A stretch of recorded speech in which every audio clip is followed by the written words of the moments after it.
Soy Tarf Alfán Robinson, soy gestor cultural, diseñador gráfico y artista plástico.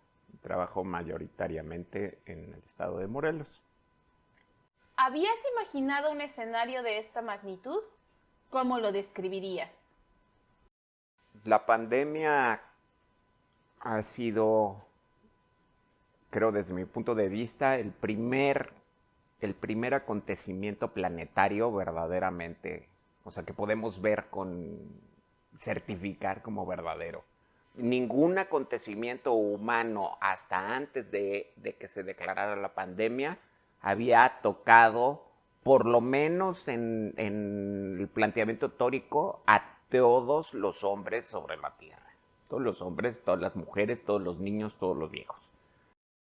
¿Cómo has vivido y vives la pandemia a nivel personal y profesional? ¿Qué cambios han ocurrido y cómo los has enfrentado? Yo decidí como crear mi propio tiempo, crear mi propia dinámica de actividad, de generación de felicidad, ¿no? De generación de energía, porque al no tener ningún tipo de estímulo externo más que la pandemia, me di cuenta que si no creaba yo este universo, iba a ser tragado por la vida doméstica. Así que guiados mucho por mi esposa y yo por la cuestión científica, por sí informarnos, por no dejarnos llevar ni por rumores, ni por segundas interpretaciones, sino realmente buscando datos, nos dimos cuenta que lo más sabio era cortar absolutamente el proceso social de nuestro proyecto. Entonces, pues yo me quedé con la parte de artista. A pesar de que mucho en el medio se empezaba a pensar en que podías moverte, que podías empezar a hacer proyectos, la realidad es que no se puede todavía en la actualidad hacer proyectos muy tangibles como gestor cultural en el plano social. Hablando de impactos económicos, sociales, políticos y por supuesto culturales, ¿qué cambios a corto, mediano y largo plazo identificas para el sector cultural? El impacto que ha tenido la pandemia a nivel local, estatal y federal es avasallador, es terrible. Creo que en muchos sentidos los proyectos han sido vapuleados. O sea, no solamente es el problema de no tener público, sino el problema de la subsistencia. Si no dependes del público, sino de los financiamientos, ¿de dónde vas a sacar financiamientos si hay la peor crisis de la historia de la humanidad? Pues no hay financiamientos para ti ni para tus proyectos. Todo el país deben de haber desaparecido muchísimos entes culturales, agentes culturales, llámese artistas, gestores, promotores, espacios culturales independientes, espacios culturales públicos municipales, y debe de haber muchísimos espacios, incluso federales, que deben de estar al punto de la desaparición. Yo puedo atreverme a decirlo porque nuestro proyecto está así. No hay manera de hacer nada ahorita, no hay manera de levantarlo y no hay ninguna perspectiva cercana para poderlo hacer, excepto como empezamos hace 15 años, antes de siquiera habernos constituido como una asociación civil. O sea, hay que volver a empezar a hacer todo con puros voluntarios, con pura buena voluntad, con amor al arte. Sé que en este proceso que estamos viviendo, ni las autoridades, ni las fundaciones, ni la gente que está en poder de decisión van a tener un cambio en la mentalidad para decir, la cultura, el arte, la ciencia, el conocimiento humano puede ser un agente de cambio, el agente de cambio que haga transformar a la sociedad.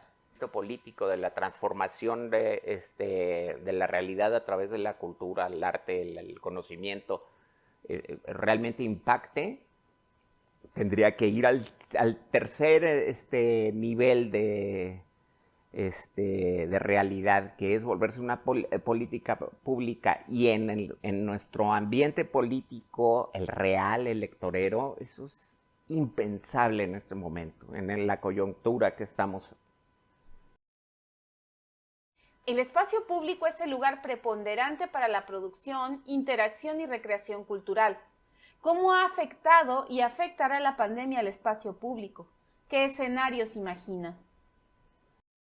Suena que debería de ser una de las principales cuestiones a hablar, pero en el caso de México creo que las cosas no son tan así, tan importantes. Creo que el mexicano está acostumbrado a tomar el espacio público con mucha facilidad, contrario a otras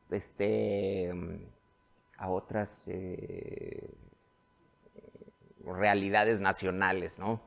Donde la frontera entre lo privado y lo público es súper fina y súper bien trazada. En México todavía existen estas tradiciones centenarias o milenarias de las fiestas populares, del que te vale totalmente gorro y sacas tus sillas y haces tu velorio en la calle, de que sales a jugar fútbol, de que viene el Día de la Virgen y se ponen sillas y le das tamales a la gente, de salir a pedir calaverita. Eso obviamente en la pandemia no existe, pero no va a desaparecer. Está acumulándose en presión como un olla express, y cuando sea factible, cuando la pandemia y la realidad sanitaria lo permita, por todo el país van a estallar los festivales, las fiestas patronales, las fiestas de barrio.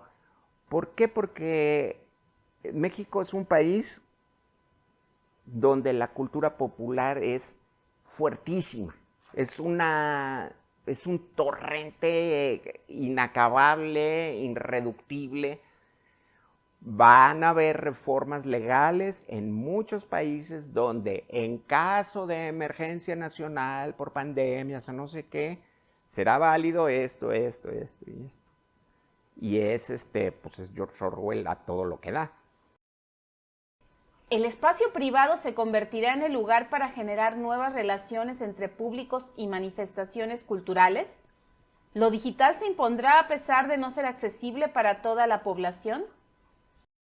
Creo que el espacio privado debe, y con lo que está sucediendo, ser un espacio privado. Puede ser el espacio de creación del artista, puede ser el espacio privado de donde el gestor desarrolla sus proyectos, pero no puede ser el lugar, el espacio para la interacción. Yo no concibo ni el arte ni los procesos culturales sin la interacción social. Lo maravilloso es que hubiera grandes y enormes exposiciones de lo que tú quieras y mandes, ahí sí no me meto, de todo tipo de arte, donde pudiera ir todo mundo. Pero no quiere decir que todo mundo tenga que ir al mismo tiempo. Esa sí es la parte interesante, y aquí vamos a la parte de la digitalización, la parte interesante de lo público y lo privado. ¿Cómo podemos hacer el espacio privado público sin perder esa separación de los dos ambientes? Pues a través de lo digital.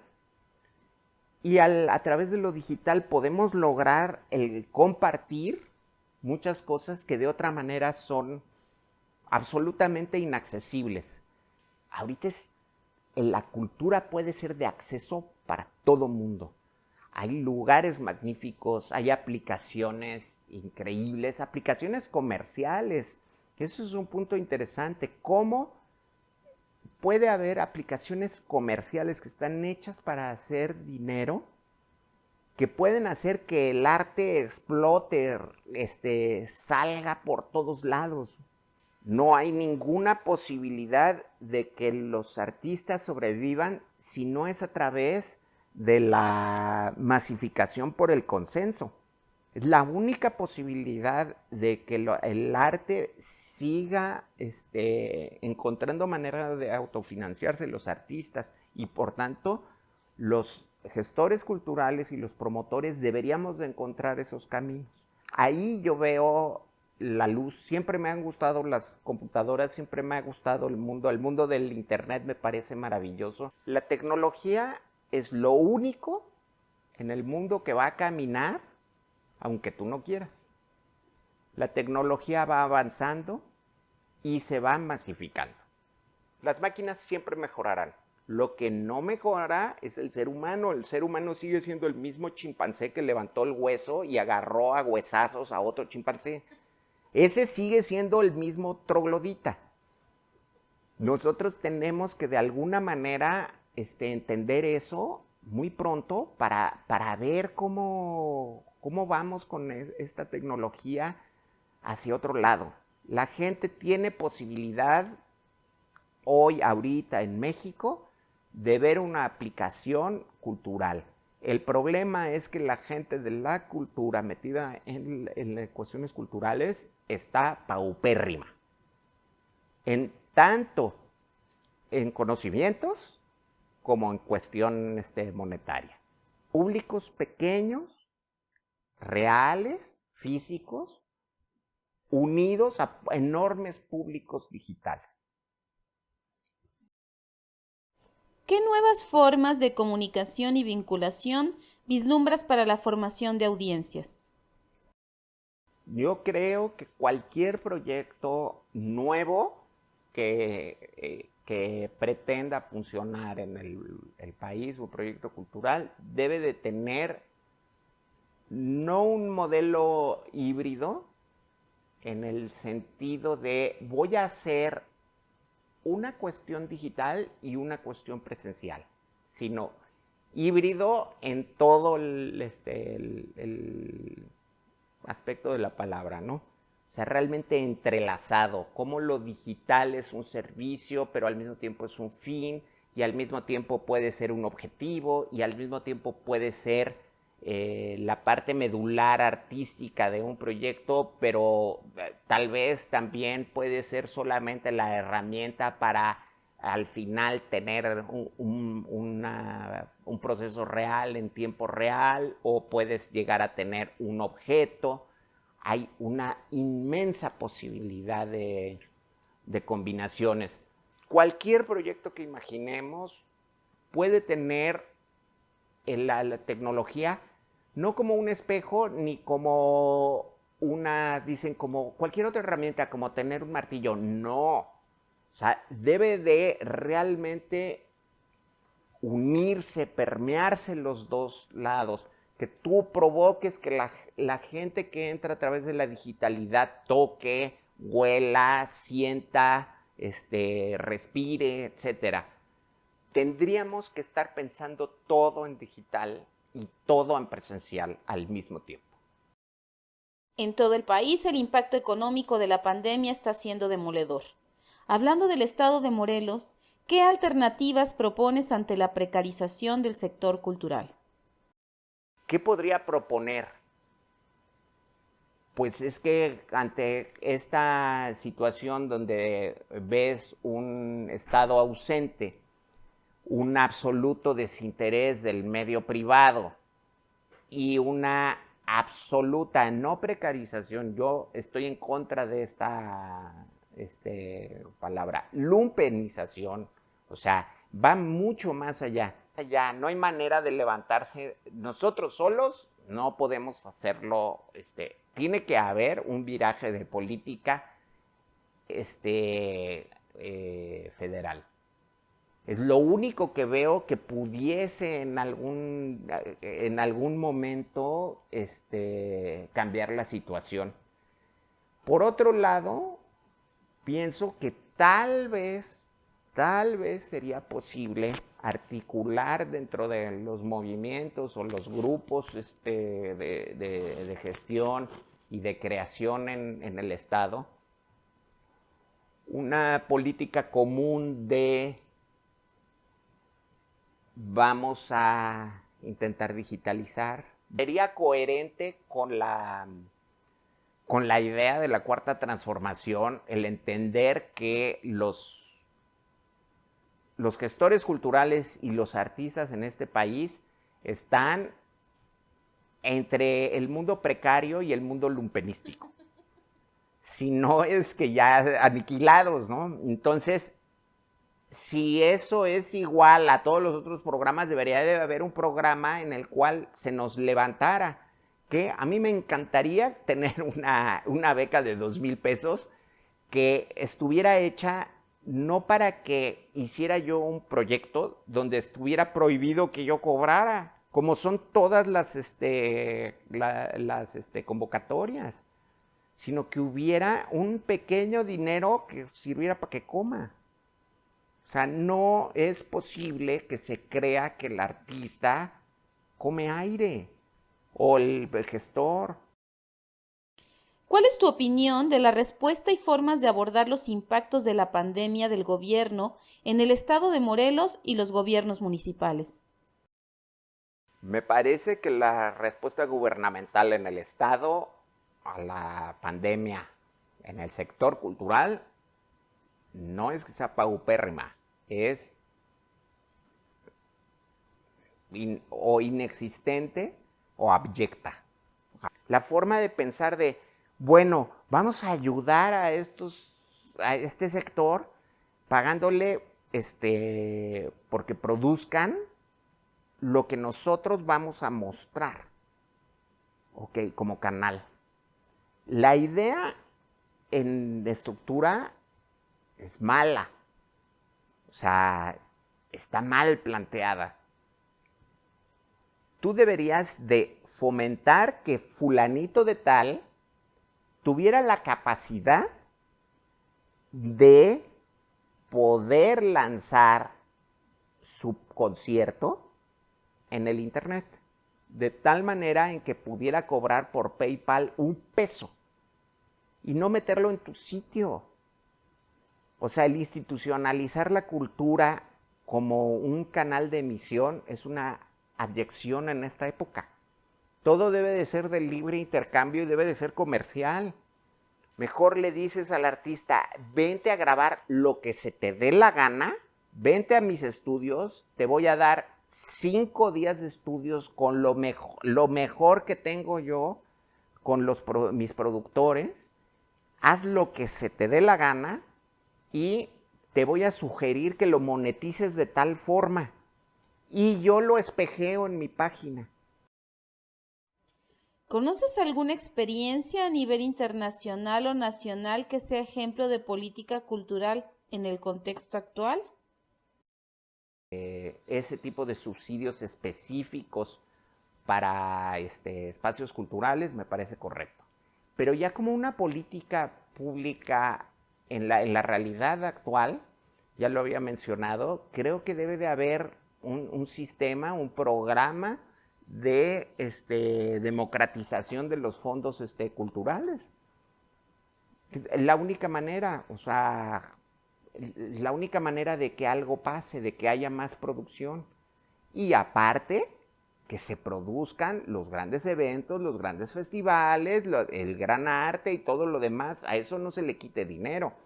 O sea, yo no creo que deba desaparecer el Museo de Cuernavaca de Arte Contemporáneo. Creo que se debe de poner el mismo empeño en eso que en los museos comunitarios, pero el mismo.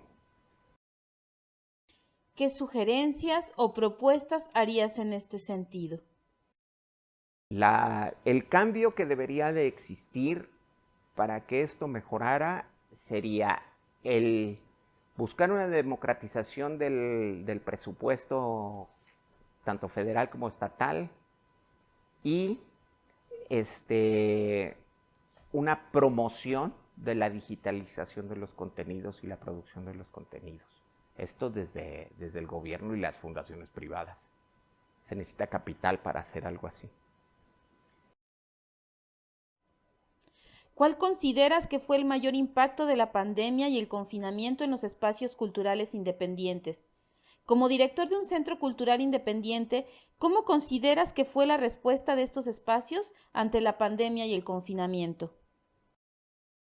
Creo que lo obvio es hablar de cómo la falta de circulación de público y cómo el confinamiento hizo que los centros culturales perdieran a sus públicos que muy difícilmente habían jalado durante muchos años, cómo de un día a otro desaparecieron y cómo estos centros, yo podría creer que en su gran mayoría no estaban capacitados para recuperar a sus participantes vía digital. La falta de respuesta pronta ante ante una realidad diferente. Esto habla muy mal de nosotros como organismo no adaptable, ¿no? ¿Cómo enfrentó el taller de la comparsa Falfán la situación? En realidad basamos todo para tomar decisiones en los partes de la Secretaría de Salud y en los partes de la OMS. Y con las proyecciones, mi mujer es matemática, con las proyecciones de matemáticas que se estaban presentando a través de las conferencias especiales sobre el tema, nos dimos cuenta que esto iba a durar mucho tiempo y que era muchísimo más grave de lo que mucha gente a nuestro alrededor pensaba. Por tanto, tomamos la decisión de cerrar absolutamente el espacio. El espacio se cerró, no se aceptaron ni se planearon ninguna actividad. Decidimos no hacer absolutamente nada hasta que no hubiera un parámetro de seguridad dictado por los entes gubernamentales o estas instituciones internacionales. ¿Qué hicimos mientras tanto? Lanzamos una campaña muy fuerte de concientización en redes alrededor del problema que estábamos viviendo, con mucha investigación, muy bien pensados, eran diferentes ¿cómo se llama? Tarjetas digitales y cards, imágenes con texto y diseñadas a través de nuestra propia imagen como centro cultural. Digamos que no hicimos nada más repetir mensajes, sino creamos toda una campaña publicitaria para que la gente se cuidara de transmitir, para que se concientizara de cuidarse, de no salir de su casa, de entender que en Morelos había tal o cual problema, e incluso ahora para vacunarse, para estar consciente de que la vacuna es tal vez la única solución o una de las soluciones más importantes y más posibles para esta cosa espantosa de la pandemia. ¿Por qué crees que la reacción de los espacios culturales en Morelos no fue como en el sismo de 2017?